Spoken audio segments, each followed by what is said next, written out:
MSC Elsa 3 കപ്പൽ മറിഞ്ഞതിൽ നിർണായക നീക്കവുമായി തീരദേശ പോലീസ്. കപ്പലിന്റെ മാസ്റ്റർ അടക്കമുള്ളവരുടെ പാസ്പോർട്ട് പിടിച്ചെടുത്തു.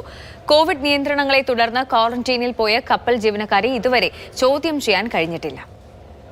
MSC Elsa 3 ചരക്ക് കപ്പൽ കേരള തീരത്ത് മുങ്ങിയ സംഭവത്തിൽ കപ്പൽ കമ്പനിയെയും ജീവനക്കാരെയും പ്രതിചേർത്ത് സംസ്ഥാന തീരദേശ പോലീസ് കേസെടുത്തിരുന്നു. കേസെടുത്തെങ്കിലും കപ്പലിന്റെ മാസ്റ്റർ ഉൾപ്പെടെയുള്ള ജീവനക്കാരുടെ മൊഴിയെടുക്കാൻ അന്വേഷണ സംഘത്തിന് കഴിഞ്ഞില്ല. ജീവനക്കാരിൽ ഒരാൾക്ക് കോവിഡ് സ്ഥിരീകരിച്ചതിനെ തുടർന്ന് മറ്റുള്ളവർ നിരീക്ഷണത്തിൽ പോയതാണ് മൊഴിയെടുക്കുന്നതിന് തടസ്സം. അതിനിടെയാണ് കൊച്ചിയിൽ തുടരുന്ന മാസ്റ്റർ അടക്കം 5 നാവികരുടെ പാസ്പോർട്ട് പോലീസ് പിടിച്ചെടുത്തത്. കപ്പലിലുണ്ടായിരുന്ന കണ്ടെയ്നറുകളുടെ വിശദാംശങ്ങളും കപ്പൽ കമ്പനിയോട് പോലീസ് ആരാഞ്ഞിട്ടുണ്ട്.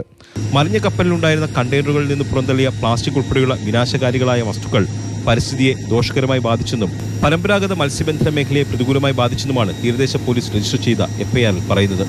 കപ്പൽ മറിഞ്ഞതിൽ ആദ്യം കേസെടുക്കാൻ സംസ്ഥാന സർക്കാർ തയ്യാറായിരുന്നില്ല. വിമർശനം ശക്തമായതോടെയാണ് തീരദേശ പോലീസ് MSC കമ്പനിയെ പ്രതിചേർത്ത് FIR രജിസ്റ്റർ ചെയ്തത്. അതേസമയം കപ്പൽ അപകടത്തെക്കുറിച്ച് അന്വേഷിക്കാൻ പ്രത്യേക അന്വേഷണ സംഘത്തെ നിയോഗിക്കണമെന്നാവശ്യപ്പെട്ട് പൊതുതാൽപര്യ ഹർജി ഹൈക്കോടതിയുടെ പരിഗണനയിലാണ്. കേന്ദ്ര പരിസ്ഥിതി മന്ത്രാലയം, director general of shipping, coast guard, ദേശീയ ദുരന്ത നിവാരണ അതോറിറ്റി തുടങ്ങിയ ഏജൻസികളുടെ പ്രതിനിധികൾ ഉൾപ്പെടുത്തി പ്രത്യേക അന്വേഷണ സംഘത്തെ നിയോഗിക്കണമെന്നാണ് ആവശ്യം. മാതൃഭൂമി ന്യൂസ്, കൊച്ചി.